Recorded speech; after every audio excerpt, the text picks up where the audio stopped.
With the youth today, we see a lot of movement into casual relationships. There's multiple apps, like Tinder is one of them, which just help you with hookups. And very casual flings in that sense. So an increase in this trend of casual relationships, is this something which is helpful for the youth today, or is it something that we should simply avoid? It depends on where you're coming from. If you're coming from a place where life proceeds in an arranged way, it's well arranged, the kind of school and college you would go to, it's well arranged, the shop that you would sit in once you are out of college, and your marriage obviously too is well arranged, then I would say even this trend of putting your, what do? You make a profile on Tinder and then account. This is something for the better. At least in some way, even if in a perverse way, you are gaining some freedom from the very straight jacketed enclosures of life. It's all right. On the other hand, if you are someone who has been enjoying the fruits of a liberal environment, and then the mischief within you sends you to one of these apps and you just want to have some cheap thrills, then obviously it's not doing you any good.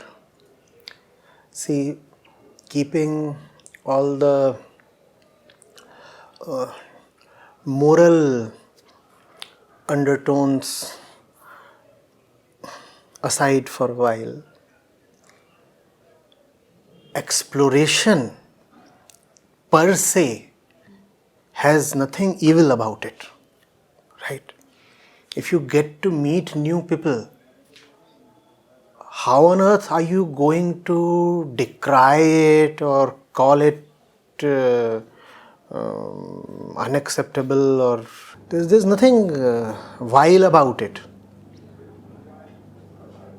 But if the idea is to exploit the other person, if the idea is to objectify the other person, if the idea is to just give expression to the cheapest part of your personality, then you know that you are doing yourself no service by wasting your time and others' time on such apps. But whether or not you are on such apps, it is actually a good thing to know people, especially as a young person. How else will you know what life is? By remaining confined within your walls? That's not going to happen.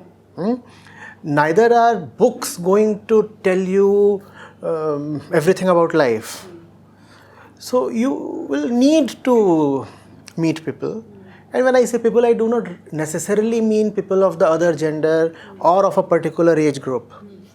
You need to be communicative in general.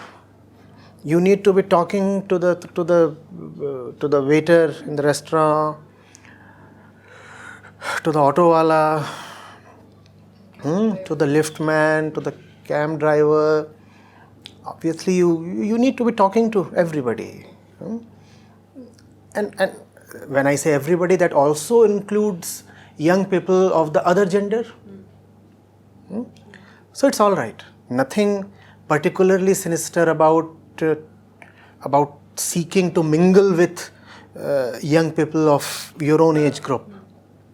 But be cautious of your driver, your intention, and know fully well that the worst within us shows up when we are in a relationship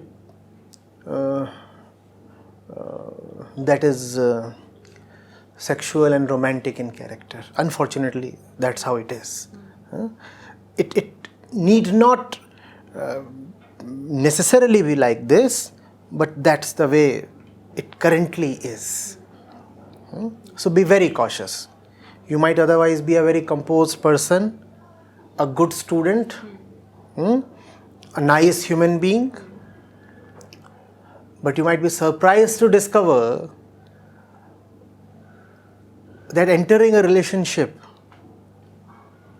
has just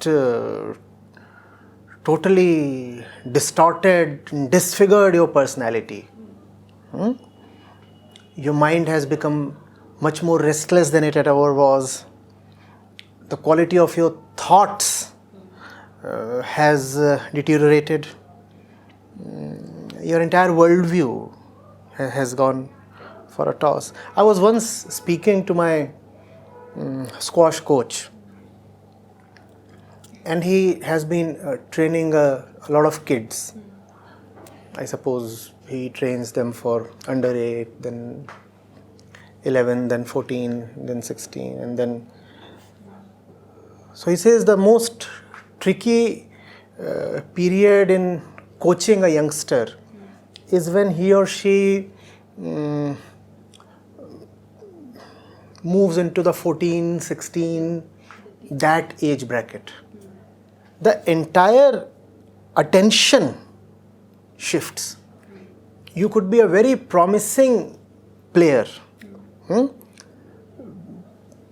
and suddenly all you are looking at is girls, and you could be appearing like an upcoming world champion as a girl. But now the squash ball means very little to you. There are other. So, and he was very forthright. He said that if we can somehow navigate that part of the coaching journey, then it's all right. So it's a slippery period, and you should know what you are doing. Things that start off in just casual ways for the sake of some innocent, harmless fun, seemingly harmless fun, may very unconsciously assume great sizes and come to totally dominate your life, and you will not even realize when that casual thing just became the center of your life.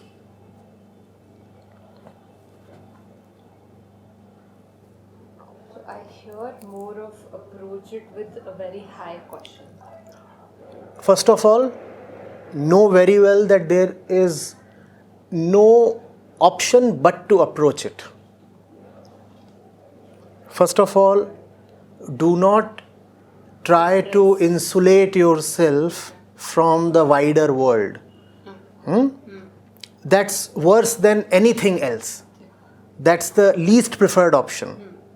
So strike that out in the first place. I'm not going to remain unconnected, untouched, unrelated. So that option is struck out.